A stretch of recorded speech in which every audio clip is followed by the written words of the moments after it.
마태복음 28장 18절에서 20절까지 말씀 우리 다 같이 한 목소리로 합독하겠습니다. 예수께서 나와 말씀하여 이르시되 하늘과 땅의 모든 권세를 내게 주셨으니 그러므로 너희는 가서 모든 민족을 제자로 삼아 아버지와 아들과 성령의 이름으로 침례를 베풀고 내가 너희에게 분부한 모든 것을 가르쳐 지키게 하라. 볼지어다 내가 세상 끝날까지 너희와 항상 함께 있으리라 하시니라. 아멘. 할렐루야. 본문은 지상대명령이라고 하는 본문 말씀입니다. 지상이라고 하는 게 땅지자 써서 이 땅에서 큰 명령이라는 뜻이 아니고 이를 지자를 써서 지극히 큰, 지극히 높은 명령이다. 그래서 지상대명령이라고 합니다. 영어로는 The Great Commission이에요.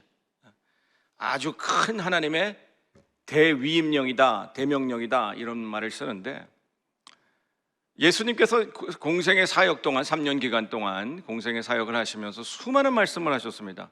도덕적인 말씀도 하셨고 하나님의 나라에 대해서도 설명하셨고 여러 가지 비유를 말씀하셨는데, 정말 예수님 십자가에서 죽으시고 부활하시고 이제 승천하시기 바로 직전에 부활하신 몸으로 제자들에게 나타나서 하신 마지막 말씀이 오늘 본문 말씀입니다. 우리에게 주시는 어떤 당부의 말씀인데, 그것이 가장 크다, 큰 명령이다. 그래서 우리가 지상대명령이다 이렇게 부릅니다. 근데 솔직히 우리가 오늘 본문 말씀을 대할 때마다 우리에게는 약간 심적 부담감이 있어요. 그렇죠? 가서 복음 전하고 전도해서 영혼 구원하라고 하는 명령이 그 안에 들어있기 때문에 우리가 복음을 전하고 영혼 구원에 힘써야 된다고 하는 영적 부담감이 있지만, 우리가 일상에서 그 복음을 그렇게 쉽게 전하기가 쉽나요? 어렵잖아요. 그러니까 늘 복음을 전할 이 본문 말씀을 접할 때마다 부담이 있어요. 여의도 DCEM에 박충남 목사님이라고 있습니다. 저는 국신원에 근무했고 DCEM 박충남 목사님도 같은 DC 국민일보 11층에 같이 저희 근무했는데 대선배죠. 장로님을 하시다가 목사를 하신 분이, 원래 약사 출신이신데, 근데 같이 엘리베이터를 타고 점심시간에 11층에서 1층으로 내려오면 사람들이 중간에 엘리베이터를 탄단 말이에요. 그럼 그 사이에도 그 순복음 신문 접어놓은 걸 한 장 한 장씩 전하면서 그 엘리베이터 산에서 복음을 전해요. 예수 믿으세요, 교회 다니세요, 한번 읽어보세요. 그러니까 우리는 목사님이 여의도 교육자 선배시니까 깍듯하게 이렇게 있지만 그 옆에 서 있기가 부담스럽습니다.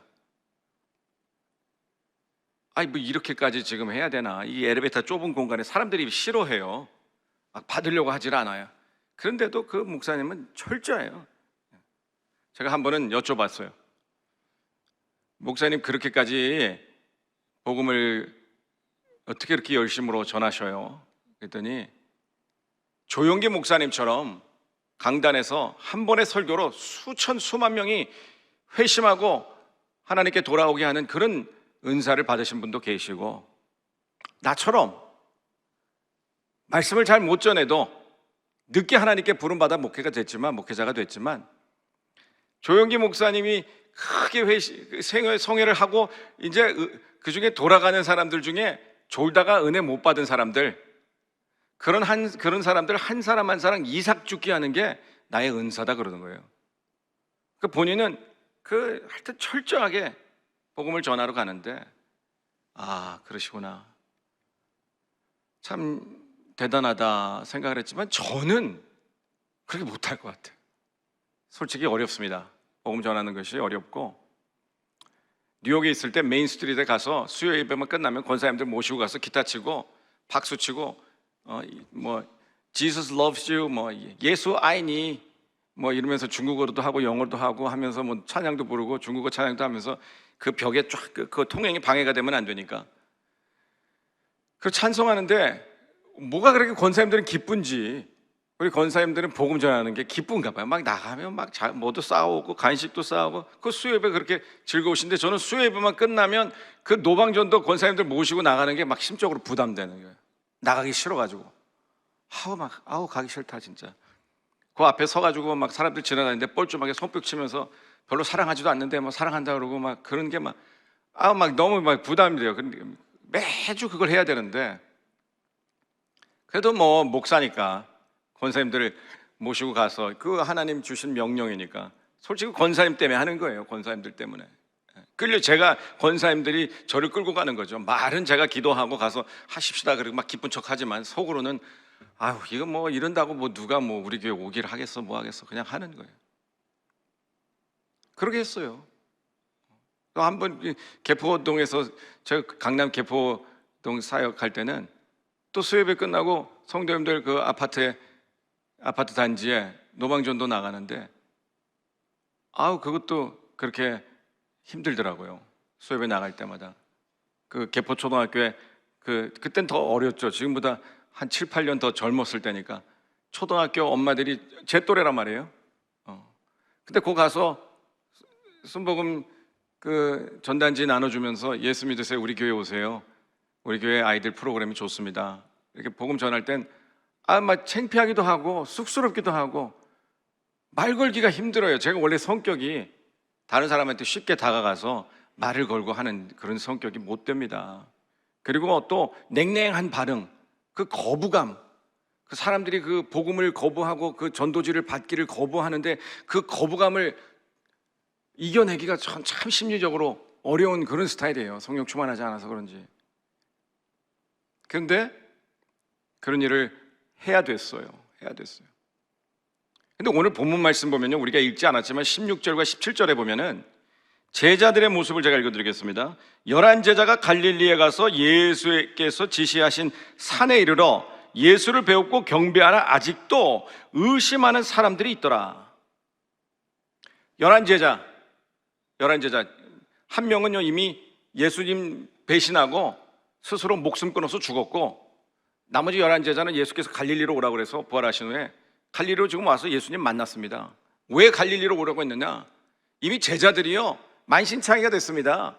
겁에 질려서 부끄럽고 예수님 배신하고 뭘 해야 되는지를 몰라서 다시 자신 그 고기잡이 예전의 본업으로 돌아가서 그러고 있을 때 두려움과 수치심 이런 거에 사로잡혀 있을 때 그 의기소침한 제자들을 어디로 부르시는 거예요? 갈릴리로 부르시는 거예요. 처음 예수님이 그들을 불렀을 때 그들이 고기 잡고 그냥 먹고 사는 것만 알았던 그들, 그러나 대의를 위해서 랍비 예수를 쫓아갔던 그 감동, 자기를 불러줬던 그 감동의 자리로 예수님이 갈릴리로 부르시는 거예요.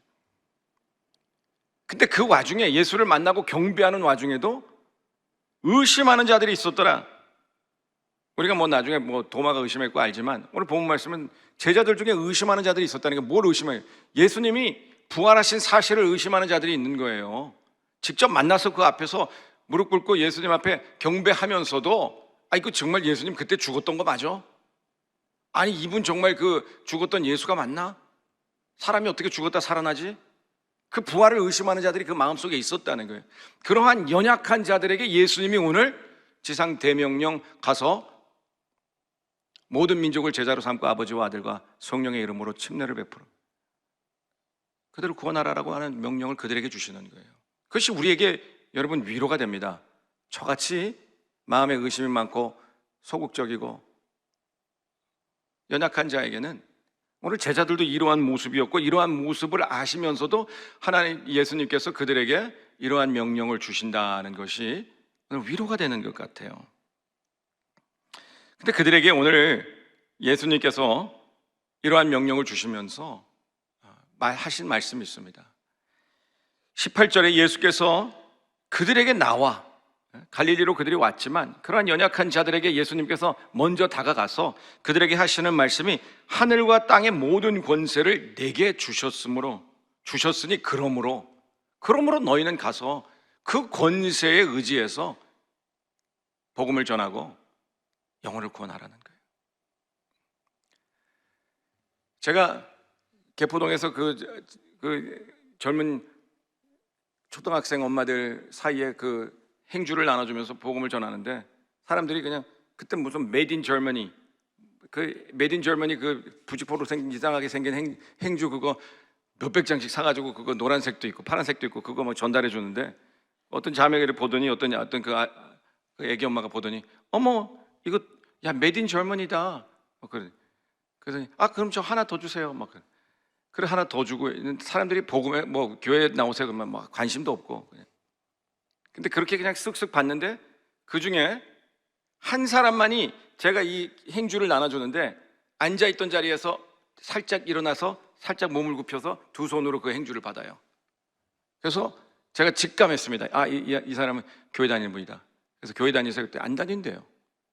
그래서 제가 그러면 예전에 교회 다니셨죠? 그랬더니 맞아요. 다녔었대. 안 믿는 남편 만나서 애 키우느라고 한 10몇 년 교회를 안 다닌 거예요. 그래서 저희 교회 초등부 잘 돼 있으니까 애기 데리고 오셔요. 저희 교회 가깝습니다. 그랬더니 교회 오랫동안 안 나오시면 다시 교회 나오고 싶은 마음 없으세요? 그때 교회 나오고 싶은 마음이 있대요. 그래서 그 약속을 하고 전화번호를 받고 그래서 온다고 그랬는데 몇 번인가 뭐 이렇게 온다고 그러고 안 오고 하더니 결국 왔어요.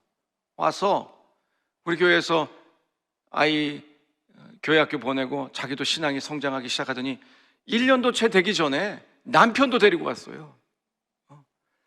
그래서 제가 그걸 보면서 신앙이 쑥쑥쑥 자라나는 거예요. 남편이랑 같이. 제가 그때 얼마나 연약한 자였습니까? 그 행주 나눠주면서 정말 전 하기 싫다. 하기 싫다. 진짜 하기 싫다. 그러면서 내가 그 행주 전하지 않았더라면 그 영혼은 기다리고 있었던 거예요. 그 애기 엄마들 모여서 삼삼오오 시시덕거리면서 웃지만 애를 키우면서 교회 다녔던 여인이 한때 신앙생활 했던 여인이 불신자 남편을 만나서 교회를 못 나가면서 그냥 그 세상 가운데 모임에 기뻐하고 있을 영혼이 아니잖아요. 우리가 예수 믿고 구원받았는데 그 영혼이 기다리고 있었던 그 공고한 영혼에 그 누군가 복음 전하는 게 무슨 열심히 대단히 성령 충만해서가 아니라 그게 바로 교회가 하는 일들입니다. 연약한 자들이 모여서 예수님 부인하고 지금 심적으로 위축돼서 도저히 아무것도 할 수 없는 그들에게 예수님께서 지상 대명령 주시면서 나가라. 내가 너에게 하늘과 땅의 모든 권세를 이미 내게 하나님이 주셨는데 그 권세로 나가서 너희도 복음 전해라. 복음 전하는 거예요. 한 번은요, 우리 권사님이 필라테스 하는 데서 자기 필라테스 하는데 같이 한다고 여대생을 하나 데리고 왔는데 한 번도 교회를 다닌 적이 없대. 교회를 한 번 다녀본 적이 있으세요? 교회를 한 번도 자기는 다녀본 적이 없대. 그리고 그러면 예수님에 대해서 들어본 적은 있고 교회, 기독교, 예수 이런 단어는 아는데 은혜, 십자가, 구원 이런 말을 몰라요. 은혜라는 말을 아십니까? 몰라요. 구원이란 말을 아니까 모르겠대. 오늘 교회 분위기가 얼마나 낯설어요. 제가 잠깐 오늘 교회 처음 오셨는데 한 3분간만 제가 복음을 전합니다. 교회에서 하는 말이 무슨 말인지 한번 들어보세요. 그러면서 복음을 전하는데 요한복음 3장 16절도 암송해 주고 에베소서 2장 8절 9절도 암송해 줬고 로마서 10장 9절 10절 말씀 암송해 줬고 요한일서 4장 9절 10절 암송해 줬고 이사야서 53장 다 암송해 주면서 이게 무슨 뜻인지 알겠냐 모르겠대요. 은혜라는 것은 하나님께서 좋은 것을 우리의 가치가 받을 자격이 없는 자에게 선물로 주신 것을 은혜라고 한다. 그 은혜가 하나님의 사랑이, 하나님의 독생자 예수의 사랑이, 그 사랑이 십자가에 담겨져 있다. 막 복음을 전하는데 복음을 전하면서도 제 마음이 이게 지금 무슨 말인지 이해할까? 이해할까? 의심이 갑자기 마음속에 싹 생기기 시작하는 거예요. 의심이 생겨나기 시작하면서 이게 무슨 황당한 소리를 지금 내가 하고 있나? 그런 마음이 생겨서 이 복음을 전하다가 제가 움찔움찔 하는 거예요. 왜냐면 교회를 한 번도 안 다녔다 그러지? 이런 분위기가 모르니까 이런 설교단에서는 성도님들에게는 청상유수죠. 설교 잘 전하지만 정말 복음을 한 번도 안 들은 불신자 정말 사람에게 복음을 전할 땐 이게 지금 무슨 황당한 소리일까? 이게 내 마음속에 그 자매가 어떻게 이 목사의 복음 제시가 어떻게 들려질지를 제가 먼저 미리 계산을 하면서 위축이 되기 시작하고 복음이 잘 안 전해지는 거예요. 근데 그래도 복음을 암송하고 복음을 전하는데 그런 경우가 여러 번 있어요. 복음을 전하는데 갑자기 그 자매에서 눈에서 눈시울이 뜨거워지기 시작해요. 눈샘이 갑자기 올라오기 시작하니 눈이 촉촉히 젖어오기 시작하더니 자기도 눈물을 참고 은혜를 받는 거예요. 은혜, 사랑, 그 말이 깨달아지기 시작하는 거예요. 복음을 전하는데 저도 마음이 흔들리기 시작해요. 이 자매가 내가 말하는 게 무슨 말인지 이해하고 있구나. 그러니까 저도 마음에 감동이 오기 시작해요. 냉랭하고 처음에는 이게 뭔가 그냥 해야 될 일만 하고 있었는데가 갑자기 가슴이 뜨거워지기 시작하고 복음을 다 제시하고 영접 기도까지 따라했어요. 그러니까 얼마나 그 영혼이 그 자리에서 예수를 영접한 거예요. 그 자리에서 그 단 3분 만에. 주일날 기도해야 되기 때문에 성도님들 새신자 오면 저는 기도받지 말고 다시 가라 그러는데 3분 만에. 그리고 제가 머리에 손 얹고 제가 기도해드려도 될까 해서 기도하는데 하나님, 한 영혼이 우리가 99마리의 양을 그 자리에 내버려 두고 한 마리의 잃어버린 양을 찾아 헤매시는 목자 되신 예수님, 오늘 잃어버린 한 영혼이 주님의 품에 돌아왔습니다. 하나님, 그 영혼 잃어버린 양 찾으시고 기뻐하신 그 예수님께서 오늘 이 영혼을 통해서 얼마나 기쁨을 받으시는지, 하나님 오늘 이 영혼 예수 믿고 구원받았는데 천국 가는 그날까지 이 발걸음 인도하여 주시옵소서. 주님께 기도하는데 마음이 막 북받쳐 오르고 저도 눈물이 그냥 울컥 쏟아지더라고요. 그때요, 복음은 능력이 있구나. 복음을 전하는 이 말에 능력이 있구나. 하나님의 권세가 있구나. 그때 깨달았습니다. 말재주로 하는 게 아니고 어떤 개인의 기술이 아니고 경험이 아니고 경력이 아니고 어찌됐건 하나님의 말씀을 믿고 순종하는 자에게는 하나님의 예수님의 권세가 나타나는구나. 그리고 그동안에 설교단에 올라가서 설교하고 성도님들이 막 은혜 받았습니다 할 때도 기쁘지만 그런 기쁨보다는 차원이 다른 그 영혼이 그 자리에서 예수를 믿고 구원받을 때 그 기쁨은요, 기쁨과 감사, 그 뿌듯함, 그게 있어요. 그걸 저도 그때 처음 느껴봤어요. 제자들에게 너희는 이 하늘과 땅의 권세를 내가 이제 받았는데 이 권세를 가지고 나가서 뭘 하라는 거예요? 제자 삼으라는 거예요. 모든 민족을 제자 삼아라. 가서 모든 민족을 제자 삼아. 여기서 원형 동사는 가서 제자 삼아 2개고 나머지는요, 가서 너에게 분부한 것을 가르쳐 지키게 하라. 그것은 모두 분사 구문으로 되어 있어요. 그러니까 가서 침례를 베풀고 가르쳐 지키게 하라. 이거는 전부 다 분사란 말이에요. 분사. 그러니까 병렬식으로 너는 가서 제자 삼아 침례를 베풀고 내가 분부한 것을 가르쳐 지키게 하라. 이렇게 병렬식으로 얘기해도 되지만 중요한 주동사는 지금 제자 삼으라는 거예요. 제자 삼아. 가서도 원형도 있으면 가서는 그냥 가서 세연아 고무장갑 빵꾸 나는데 지금 설거지하다 고무장갑 빵꾸 나는데 가서 고무장갑 좀 사와라. 그러면 뭐가 지금 주동사예요? 본 뜻이 어디 담겨 있어요? 고무장갑 사와라가 주동사죠. 가서는 메인 동사의 행동을 하는 방법을 설명하는 거예요. 그러니까 꼭 가서라고 하는 건 의미 전달이라기보다 방법을 설명하는 부수적인 단어입니다. 가서 어디를 가든지 제자를 삼으라는 거예요. 제자를 삼으라. 여러분, 제자가 뭡니까? 예수를 따르는 자. 오늘 본문 말씀은 전도와 선교와 영혼 구원에 대한 말씀이 맞습니다.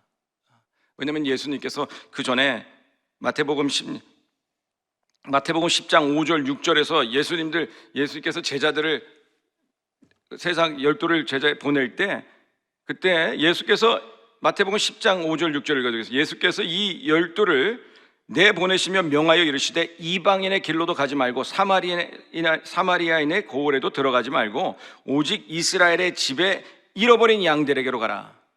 그때만 해도 제자들에게 명령하실 때는 이방인의 길로 들어가지 말고 사마리아인의 고을에 들어가지 마라, 그렇게 말씀하셨어요. 그런데 이제 하늘과 땅의 권세를 모두 받으신 이후에 이 땅에 공중 권세 잡았던 에베소 2장 2절은 이 땅에 공중 권세 잡았던 자들을 따르던 너희들이 이제는 예수를 따르게 되었는데 이 땅에 공중 권세 잡았죠. 그 마지막 십자가에서 모든 맡겨진 과업을 다 이루신 후에 그러고 나서 이제는 이방인에게까지 모든 민족에게 가서 복음을 전하라. 복음 전하라. 전도와 선교와 영혼 구원에 대한 분명한 명령이 들어있는 것 맞지만 그러나 오늘 이 지상 대명령에 제자를 삼으라고 하는 명령이 가서 영혼 구하라는 명령만 들어있는 것이 아닙니다. 예수님의 제자를 삼으라는 거예요.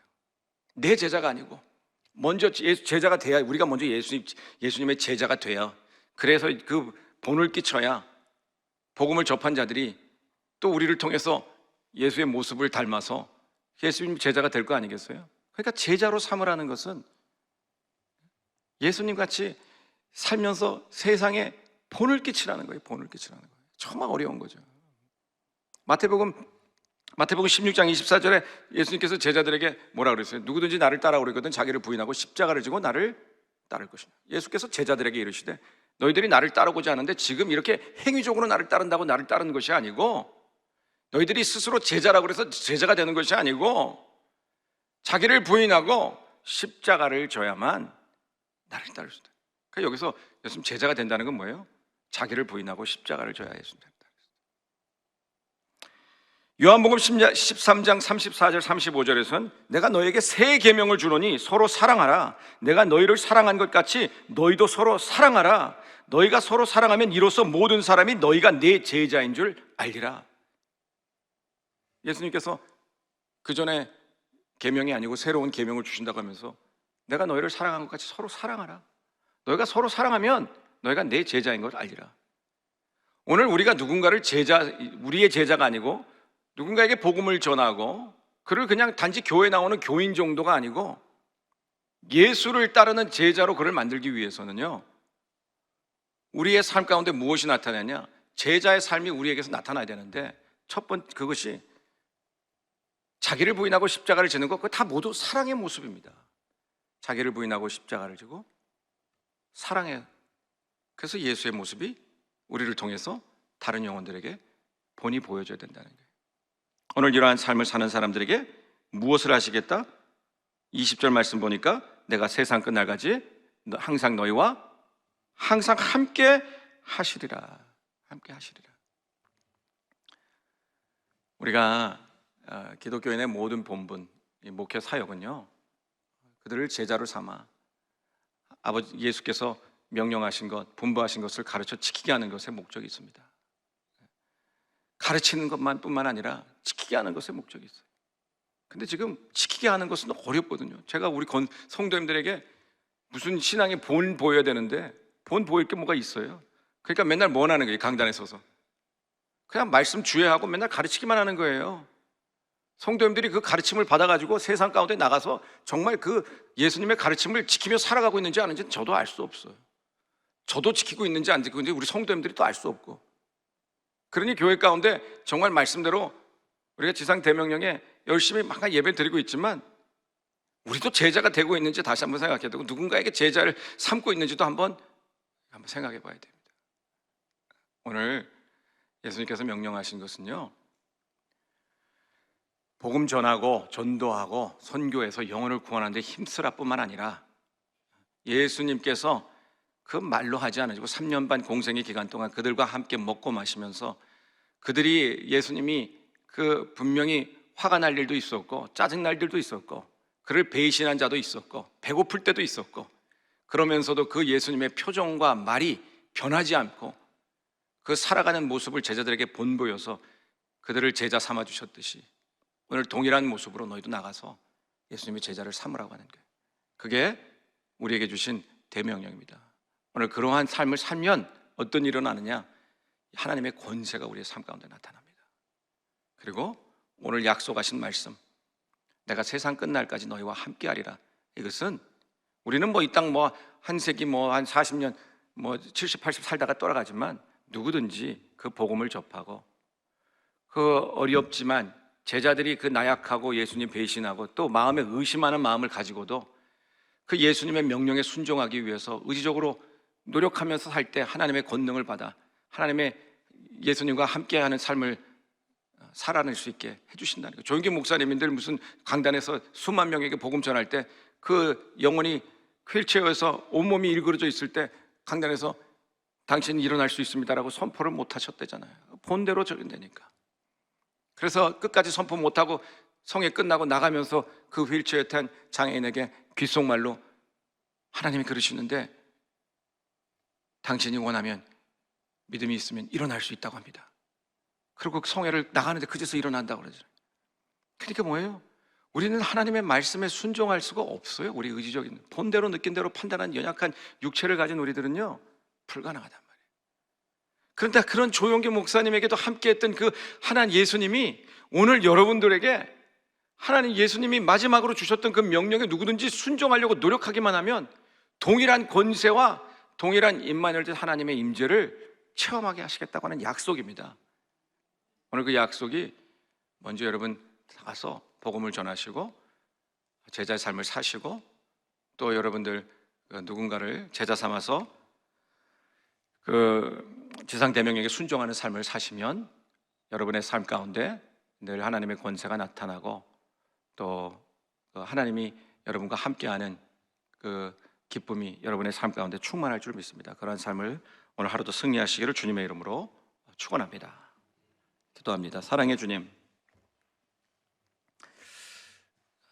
우리가 제자들이 예수님과 함께 3년 반을 동고동락하면서도 그리고 마지막 그 십자가상에서 피를 흘리며 절국 가운데 죽어갔던 모습을 봤고 그 죽어갔던 자신들의 스승 구세주 예수께서 다시 죽음을 깨트리고 부활하셔서 그들 눈앞에 나타나서 그들을 경배하면서도 그 마음 가운데 떨쳐내지 못했던 의심이 있었음을 봅니다. 그 연약한 모습이 오늘 예수 믿고 각자의 모습 직분을 받아서 교회를 세우고 이 땅 가운데 하나님의 나라를 세우는데 앞장서는 우리들의 모습이 동일합니다.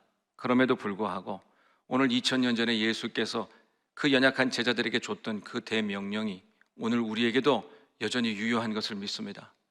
오늘 그 말씀을 우리가 마음으로 받아서 삶 가운데 그 명령에 의지적인 순종으로 노력할 때 하나님 우리에게 그 11명의 제자들에게 임했던 동일한 역사가 그 기적이 하나님의 권세가 우리의 삶 가운데 나타나게 도와주시옵소서. 우리가 예수를 믿고 그 제식적인 이 형식적인 예배에 하나님 우리가 익숙해져서 마음이 냉랭한 채로 하루하루 신앙생활 반복하면서 살지 않고 오늘도 임마nu엘 되신 하나님의 임재가 내 삶 가운데 나타나서 오늘 세상과 구별된 먹고 마시는 기쁨이 아니고 그 아버지의 마음에 동참할 때 우리가 느끼는 그 기쁨이 우리 성도님들 삶 가운데 충만하게 도와주시옵소서. 오늘 우리 성도님들이 어느 곳에 가든지 우리 성도님들이 들어가고 지나간 자리에 직장에서나 가정에서나 또 이웃들의 삶 가운데 우리 성도님들이 가서 그들에게 복음을 전하고 제자로 삼아 그 삶 가운데 늘 기쁨이 충만한 삶이 되게 도와주시옵소서. 오늘도 기쁨과 감사함으로 우리의 마음을 담아 하나님께 예물드립니다. 드리는 손길 축복하여 주시고 늘 하나님께 귀하고 큰 것 먼저 드릴 때 하나님께서 또 귀하고 큰 것으로 우리 성도님들의 삶을 갚아주시는 그 축복이 임하게 도와주시옵소서. 모든 말씀 우리 주 예수 그리스도 이름으로 기도드립니다. 지금은 우리 주 예수 그리스도의 은혜와 우리 주기도문으로 예배를 마치겠습니다. 하늘에 계신 우리 아버지여, 이름이 거룩히 여김을 받으시오며 나라에 임하옵시며 뜻이 하늘에서 이루어진 것 같이 땅에서도 이루어지이다. 오늘 우리에게 일용할 양식을 주시옵고 우리가 우리에게 죄진 자를 사하여 준 것 같이 우리 죄를 사하여 주시옵고 우리를 시험에 들게 하지 마시옵고 다만 악에서 구하시옵소서. 나라와 권세와 영광이 아버지께 영원히 있사옵나이다. 아멘. 할렐루야. 하나님께 영광과 박수를 드립니다. 우리 나라와 민족을 위해서, 우리 교회를 위해서 황선욱 담임 목사님의 사역과 건강과 그 가정의 평안과 우리 자녀 또 축복을 위해서 기도해 주시기 바랍니다. 우리 몽골성교회가 주일날 선발팀 그리고 주일 사역 마치고 또 목사님 후발팀으로 출발해서 또 토요일날 밤에 도착합니다. 일주일간의 사역 기간 선교 기간 동안 맡겨진 사역 잘 감당할 수 있게 우리 성도님들도 기도로 중보해 주시길 부탁드립니다. 우리 다 같이 말씀 생각하시면서 주여 삼창하며 기도하며 나갑니다. 주여, 주여, 주여.